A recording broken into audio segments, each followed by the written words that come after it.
எதிர்க்கட்சிகளை சேர்ந்த சில அதிமேதாவிகள் இந்த எஸ்ஐஆர் பணியை நடைமுறைப்படுத்துவது மாநில அரசின் பணியாளர்கள்தான், அப்புறம் ஏன் திமுக எதிர்க்கணும்னு புரிதலற்ற உண்மைக்கு புறமான விவரங்களை வச்சு பேசுகிறாங்க. ஒரு பணியாளரை தேர்தல் ஆணையம் தன்னுடைய பணிக்காக எடுத்த நொடியிலிருந்து அவர் தேர்தல் ஆணையத்துக்கு கட்டுப்பட்டு தான் செயல்படுவாரை ஒழிய மாநில அரசோட கட்டுப்பாட்டில் இருக்க மாட்டார். மக்களை திசை திருப்பினா போதும்னு தவறான தகவலை பரப்பக்கூடாது.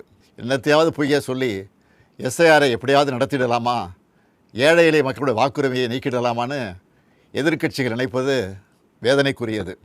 எஸ்ஐஆர் தொடங்கின நாளிலிருந்து களத்தில் இருக்கக்கூடிய நம்முடைய கழகத்தினரும் நிறைய பிரச்சனைகளை நம்ம கவனத்துக்கு கொண்டு வந்துட்டுருக்காங்க.